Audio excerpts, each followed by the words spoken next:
দেখতেছেন এক কবরের মধ্যে আযাব হইতে আছে। আযাব যখন আযাব হইতে আছে, লোকটা জিজ্ঞেস করলো, ভাই আপনার কবরে কেন আযাব হইতে আছে?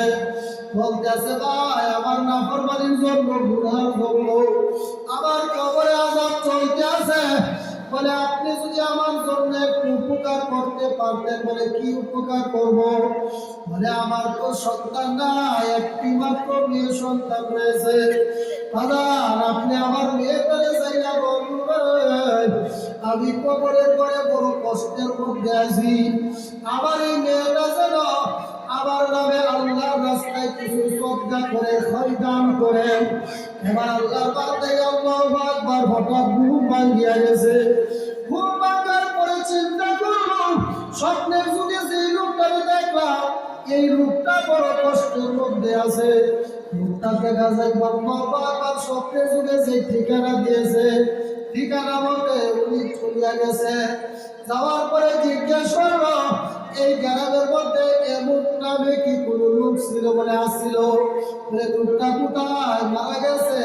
তার কোনো কি মেয়ে সন্তান আছে? বলে আছে। মেয়েটা কোথায়? বলে ওই পুকুরের গাটলার মধ্যে সে পানি নিয়ে খেলাধুলা করতে আছে। পুকুরের গাটলার মধ্যে যায় দেখতে আছে, মেয়েটা পানি নিয়ে খেলাধুলা করতে আছে। মেয়েটারে ডাক দিয়া বলতে আছে, মা তোমার বাবা কি দুনিয়াতে বেঁচে আছে? বলে না, আমার বাবা তো দুনিয়াতে বেঁচে নাই। বলতে আছে, মা তোমার বাবাকে স্বপ্নে আমি দেখছি, তোমার বাবা কবরের পরে বড় কষ্টের মধ্যে আছে, জাহান্নামের আগুনের মধ্যে আছে। মা তুমি দয়া করিয়া তোমার বাবার জন্য কিছু সদকা করো, দান করো। মেয়েটা কষ্টারি করিয়া বলতে আছে, সদকা করার জন্য বলছে। পানি দিয়া ওই আল্লাহ উনি বুজুর্গকে পানি দিয়া শিক্ষা দিয়া ভিজাইয়া ফেলছে, জামাটা ভিজাইয়া ফেলছে। ওই বান্দা, ওই আল্লাহ বান্দা বড় কষ্ট পাইলেন। বলতে আছে, তারে বললাম তার বাবা কবরের পরের মধ্যে কষ্টতে আছে, কিন্তু সে আমারে পানি দিয়া ভিজাইয়া দিল। এমন বড় কঠিন কঠিন দিল না মানুষ, যে সন্তান বাবার কষ্টের কথা শোনার পরে আমারে পানি দিয়া ভিজাইয়া দিছে। এবার মনটা খারাপ করিয়া চলিয়া গেছে। পরের দিন রাত্রের বেলায় আবার স্বপ্নে দেখতে আছে, যেই মানুষটারে দেখলে সে জাহান্নামের আগুনের মধ্যে আছে। এবার দেখতে আছে ওই মানুষটা যেন জান্নাতের মধ্যে আসতে আছে। ডাক দিয়া বলতে আছে, ভাই তোমার এরা গতকাল দেখেছিলাম জাহান্নামের মধ্যে, আজকে তো দেখতে আছি তুমি জান্নাতের মধ্যে আসতে আছো। লোকটা ডাক দিয়া বলে, ভাই তুমি তো আমার বড় একটা উপকার করছো। বলে কি উপকার করছি? আমার মেয়েটারে যে বলছো, এর উসিলায় আমার মাওলা আমারে মাফ করে দিয়েছে। লোকটা ডাক দিয়া বলে, ভাই কি বলতে আছো? তোমার মেয়েকে তখন বললাম, তোমার মেয়ে বরং চটিরকারি দিয়ে আমার জামাটা ভিজাইয়া দিছে, পানি দিয়ে আমার জামাটা ভিজাইয়া দিছে। সে তো সদকাও করে নাই, দানও করে নাই। আল্লাহর বান্দা ডাক দিয়া বলে, ভাই শুনো, আমার মেয়ে যে পানি দিয়া শিক্ষা দিয়েছে, ওই গর্তের ভিতরে একটা পোকা ছিল। এই পোকাটা পানির পিপাসায় মুখটা উপরের দিকে খুলিয়া ধা করিয়া তাকাইয়া রয়েছে। তার কলিজাটা যেন ফাঁকিয়া চাইতে আছে। মেয়েটা যে পানি শিকা দিয়েছে, এই শিকার একটা ফোঁটা পানি ওই পোকার মুখের ভিতরে জায়গা পড়লো। আর ওই পোকার মুখে পড়ার কারণে পোকাটা আমার মাওলার কাছে দোয়া করছে, মালিক যে আমারে পানির ফোঁটা দিয়ে আমার আপনারা ঠান্ডা করছে, মাবুদ তুমি তার আপনজনের মাফ করিয়া দাও। দেখা যায় ঘরের সাথে অ্যাডজাস্ট করিয়া টয়লেটের ব্যবস্থা করছে। এই টয়লেটের ব্যবস্থা করলো, দুইটা হাতের টাইকা নাইমা দুইটা কদম ফেলাইলে টয়লেটে যাওয়া যায়। কিন্তু আল্লাহ বান্দার টাকায় দেখো আমার মাওলা আমার আপনার হায়াতটা যখন বাড়াইয়া দিল, এবার দুই কদম পার হয়নি টয়লেটে যাওয়া যায়। কিন্তু দুইটা কদম ফেলাইয়া টয়লেটে একা একা যাওয়ার মতো সাহস করা যায় না। কথা ঠিক কিনা জুড়ে বলে? এবার আল্লাহর বান্দা যখন পেটে শিকা যায়, ডাকতে থাকে কোথায়, ওই এসো আসো আমি বাইরে যাইব। আওয়াজটাও কমিয়া গেছে। যে মানুষটা আওয়াজ করলে 1 মাইল 2 মাইল দূর থেকে তার গলার আওয়াজটা পাওয়া যাইত, আজকে দেখা যায় ওই মানুষটা একটু কাছতে করিয়া আওয়াজটা, তার গলার আওয়াজটা পর্যন্ত দূরে যায় না, সন্তানগুলো শুনে না। এবার খেলাধুলাই দিত, ডাক দেখায় দিবি তুমি কই গেছো, ও আমার ছেলেরা তোমরা কোথায়, দাদু ভাই তোমরা কোথায়, আমার কাছে একটু আসো। নাতির কানের মধ্যে আওয়াজটা পড়ছে, বৃদ্ধ দাদা যেন ডাক দিয়েছে, আসিয়া বলে দাদা ভাই কেন ডাক দিয়েছেন, আপনি আমারে কেন ডাক দিয়েছেন? ডাক দিয়া বলে দাদু ভাই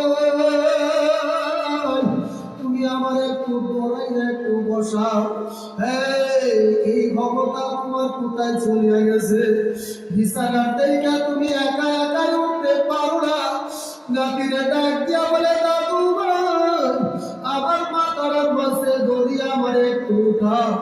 ওই নাতিটা মাথার নিচে হাতটা দিয়া আল্লাহু আকবার দাদা ভাইকে উঠাইয়া বসাইলো, বলে আমার একটু ধরাধরি করিয়া আমাকে একটু টয়লেটে দাও। হাই ধরাধরি করিয়া টয়লেটে দিতে হয়। তোমার ক্ষমতা কোথায় চলিয়া গেছে? তোমার এই যৌবনকালের ক্ষমতা কোথায় রে বান্দা? আমার মাওলাই ডাক দিয়া বলে আব্দুল করিম আব্দুর রহিম, আমি মাওলাই তোমায় এমন বাড়াইয়া দিয়া এমন একটা অবস্থা করবো, আরে দেখবা তুমি শুয়ে থাকবা, নাড়াচাড়া পর্যন্ত করার ক্ষমতা নাই। কথা ঠিক কিনা জুড়ে বলে? আল্লাহ বান্দা বান্দিরা আমার মাওলাই সব কিছু করতে পারে। মাওলাই ডাক দিয়া বলে আল্লাহর বান্দা বান্দিরা যাই করু না কেন একদিন আমার কাছে আসা লাগবে, আমার কাছে আসা লাগবে। আমার কাছে যে আসবা কি নিয়ে আসবা রে বাবা, কি নিয়ে আসবা? দুনিয়াতে তো আমি তোমার থাকতে দিব না, এই দুনিয়াতে থাকার জন্য তোমার আমি পাঠাই নাই। দুনিয়াতে কেন পাঠাইছি? ইল্লা লিয়াবুদুন, একমাত্র আমি মাওলার ইবাদত করার জন্য, আমি মাওলার ইবাদত করবি এই জন্যই আমি দুনিয়াতে পাঠাইছি। আল্লাহু আকবার। আল্লাহর বান্দা বান্দিরা ইবাদত করলে লাভ কার? ইবাদত করলে আমার লাভ। কথা ঠিক কিনা? ইবাদত করলে কার লাভ? যার যার লাভ। ইবাদত যদি না করি, আল্লাহ তাআলা মানুষ ছাড়া বহু মাখলুকাতকে আল্লাহ বানাইছে, সমস্ত মাখলুকাত আল্লাহর ইবাদত করতেছে কিনা? আল্লাহর জিকির করতেছে। মানুষ তুমি যদি মাওলার জিকির না করো, মাওলার কোনো ক্ষতি হবে না। জিকির করলে আমারই লাভ হবে, জিকির না করলে মাওলার কোনো ক্ষতি হবে না। এই জন্য জিকির করলে আল্লাহ আমার আপনার মর্তবা বাড়াইয়া দিবে। কথা ঠিক কিনা? এই জন্য সাহাবায়ে কেরামরা এমন ভাবে জিকির করছে, এমন ভাবে ইবাদত করছে, সাহাবায়ে কেরামদেরকে আল্লাহ তাআলার দরবারে দাবি হয়ে গেছে। কেমন দাবি হয়েছে? খলিফাতুল মুসলিমিন উমর, যে উমর রাদিয়াল্লাহু তাআলা আনহু, যিনি প্রথম যুগে মুসলমান হওয়ার আগে রাসূলের গর্দান আনতে গিয়েছিলেন, যখন বুঝ আসছে কালিমা পড়ছে লা ইলাহা ইল্লাল্লাহু মুহাম্মাদুর রাসূলুল্লাহ সাল্লাল্লাহু আলাইহি ওয়াসাল্লাম, খলিফাতুল মুসলিমিন উমর যখন কালিমা পড়িয়া মুসলমান হইল, এই খলিফাতুল মুসলিমিন মুসলমান হওয়ার পরে আমার মাওলার হুকুম মানিয়া এমন ভাবে আল্লাহু আকবার, আমার মাওলার এই পরিমাণের রাজি খুশি করিয়া ফেলছে, যেই উমরের কারণে আল্লাহু আকবার, উমর রাদিয়াল্লাহু তাআলা আনহুর খেলাফত কালে আল্লাহু আকবার এই জমিনের মধ্যে এমন শাসন করছে, যেই কারণে আল্লাহু আকবার জঙ্গলের ভাগ শুরু হয়ে কাটে পানি বাইত। এই জন্য আমার বাজারেরা ওই সাহাবায়ে কেরামরা এমন ভাবে দামি হয়ে গেছে। আল্লাহু আকবার। এই জন্য দামি হওয়ার জন্য আমার মাওলার ইবাদত বেশি বেশি করা লাগবে। এবার ইবাদত করার জন্য আমার মাওলা নাফরমানি করছি, এই 11 মাসের নাফরমানি করলাম, গুনার কাজ করছি। আমার মাওলায় আপনাকে আমাকে গুনাহ মাফ করাইবার জন্য আমার মাওলায় দয়া করিয়া মায়া করে একটা রমজান মাস পাঠাইতে আছেন।